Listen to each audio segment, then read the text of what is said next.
ભાજપ અત્યારે પશ્ચિમ બંગાળમાં સત્તા મેળવી રહ્યો છે। ભાજપની જે ઐતિહાસિક જીત થઈ રહી છે, બીજી તરફ મમતા બેનર્જી મેદાન છોડવા તૈયાર નથી।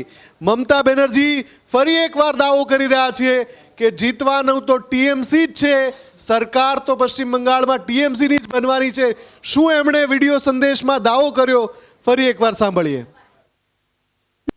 সবাইকে নমস্কার জানিয়ে বলছি, প্লিজ দয়া করে কেউ কাউন্টিং এজেন্টরা এবং প্রার্থী ক্যান্ডিডেটরা তারা ভোটিং এলাকা ছেড়ে আসবেন না।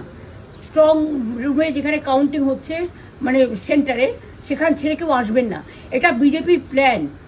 প্রথম 2-3 রাউন্ডে আমি কালকে থেকেই বলছি যে ওদেরগুলো আগে দেখাবে, আমাদেরগুলো পরে দেখাবে। এবং অনেক জায়গায় 2-3 রাউন্ড কাউন্টিং করার পরে প্রায় 100টা জায়গায় কাউন্টিং বন্ধ করে রেখে দিয়েছে। এবং কল্যাণীতে ধরা পড়েছে 7টা মেশিন, যেখানে কোনো মিল নেই। এটা টোটাল ফোর্সফুলি সেন্ট্রাল ফোর্সকে দিয়ে চারিদিকে তৃণমূল কংগ্রেসের উপর অত্যাচার করছে, অফিস ভাঙছে, জোর করে দখল করছে। এসআইআর নামে আপনারা দেখেছেন ভোট লুট করেছে যাতে যে সিটগুলো জিততে পারে। কিন্তু এখনও এমন 70টা সিট আছে, 100টা সিট আছে যেগুলো আমরা এগিয়ে আছি, সেগুলো বলছে না। টোটালটাই মিথ্যে নিউজ খাওয়াচ্ছে।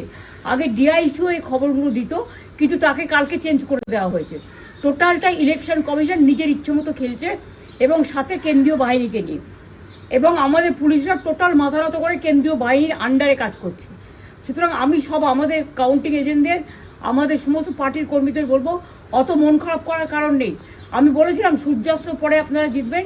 3 রাউন্ড 4 রাউন্ড কাউন্ট হলেও এটা 14 রাউন্ড থেকে 18 রাউন্ড কাউন্ট হয়, তখন আপনারা জিতবেন।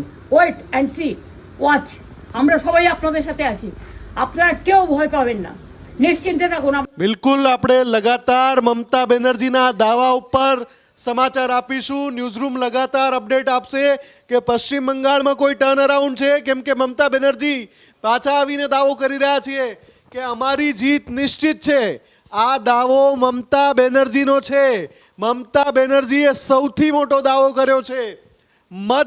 મતગણના મમતા બેનર્જી સૌથી મોટો દાવો કરી રહ્યા છે। એમનો દાવો છે કે પશ્ચિમ બંગાળમાં તૃણમૂલ કોંગ્રેસ જ સરકાર બનાવી રહી છે। આ મોટો ટ્વિસ્ટ છે। ભાજપ અને તૃણમૂલ કોંગ્રેસ વચ્ચે 100 બેઠકોનું અંતર થઈ ગયું છે, પણ મમતા મેદાન છોડવા તૈયાર નથી। મમતાનું કહેવું છે કે એક પણ એજન્ટ, એક પણ કાઉન્ટિંગ સેન્ટર ન છોડે। જ્યાં સુધી છેલ્લો રાઉન્ડ ને છેલ્લો મત ગણાઈ ન જાય, ત્યાં સુધી એક પણ એજન્ટ મતગણતરી કેન્દ્ર છોડે નહીં। છેક છેલ્લા રાઉન્ડમાં જીત ટીએમસીની થવાની છે એવો દાવો મમતા બેનર્જીએ કર્યો છે। એમણે ચૂંટણી પંચ પર ગંભીર આરોપો લગાવ્યા છે।